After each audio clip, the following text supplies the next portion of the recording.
gostaria de lembrar, porque eu já falei em outros momentos, que quando eu era padre jovem, primeiros anos de padre, estávamos preparando naquela época o ano jubilar da virada de milênio. E foi feita uma pesquisa que eu recordo até hoje, porque ela me marcou.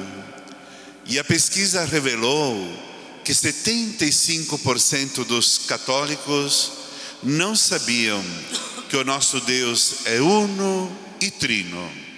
Isso é uno porque é um único Deus, mas que é trino porque são três pessoas: Deus Pai, Deus Filho, que é Jesus Cristo, e Deus, que é o Espírito Santo. Por isso, desde aquela vez, eu me comprometi comigo mesmo que todas as vezes que tivéssemos essa celebração, essa solenidade, eu ia tentar ao menos dizer alguma coisa sobre a Santíssima Trindade. É claro que nós estamos falando do maior mistério da fé que nós temos como cristãos, mas que também faz parte da nossa vida e por isso precisamos compreender um pouquinho melhor. Eu queria brincar com vocês no sentido de dizer, imagino que quando saírem aí fora da igreja, tiver algum jornalista, alguém fazendo uma pesquisa, vocês saibam alguma coisa a mais sobre a Santíssima Trindade. Quando nós falamos da Santíssima Trindade, assim como nos ensina a teologia, a própria filosofia e o pensamento, eles dizem assim que quando nós quisermos conhecer Deus em si mesmo, nós nunca chegaremos lá. A nossa capacidade humana não chega a compreender quem é Deus em si mesmo.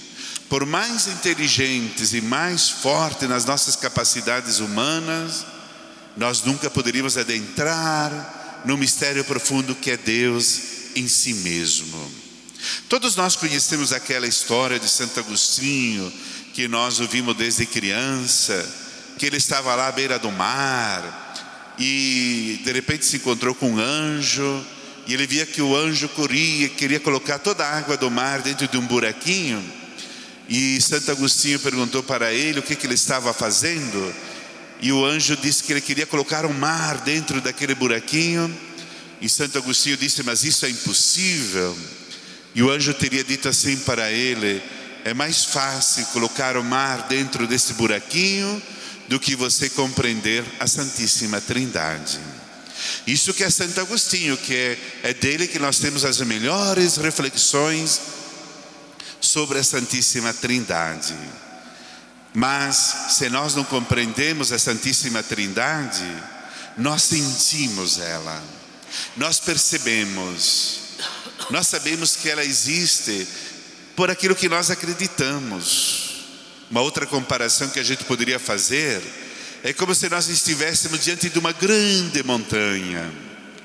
Se nós quiséssemos abraçar a montanha, nossos braços são muito pequenos para isso, nós jamais iríamos conseguir. Mas no entanto a gente enxerga a montanha, a gente percebe, a gente vê que ela está diante de nós, nós sentimos que ela está aí. E assim a Santíssima Trindade. Nós não conseguimos abraçar tudo da Santíssima Trindade, mas nós sentimos que ela está viva e presente no meio de nós. De que jeito? Pela missão de cada uma das três pessoas da Santíssima Trindade. E é sobre isso que eu gostaria de falar. O ano passado, para ajudar a entender, usei uma flor. Mas esse ano a palavra de Deus nos ajuda a compreender um pouquinho melhor sobre a Santíssima Trindade. Quando nós falamos de Deus Pai, a primeira coisa que nós lembramos é a missão de Deus Pai como o Criador da vida, do universo, de todas as formas de vida, da natureza, do planeta Terra, do infinito, da luz, da água, dos mananciais, dos animais, de tudo aquilo, enfim, que existe para nós. Como nós ouvimos na primeira leitura no Salmo, Foi Deus que foi modelando tudo com obras de artista. É uma forma para dizer que se não fosse a sabedoria de Deus, nós não teríamos nada. Por isso, quando falamos de Deus Pai, nós recordamos toda essa missão criadora que só Deus pode ter feito para nós.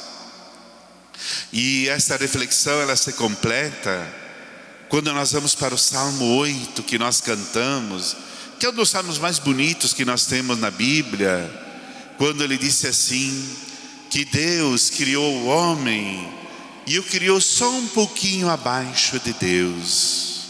Isso ele deu a nós a dignidade, a vida, o sopro vital, para que nós também, pessoas humanas, criados à imagem e semelhança de Deus Pai, pudéssemos aqui na terra caminhar para a alegria, para a felicidade, para nos realizarmos bem como pessoas humanas.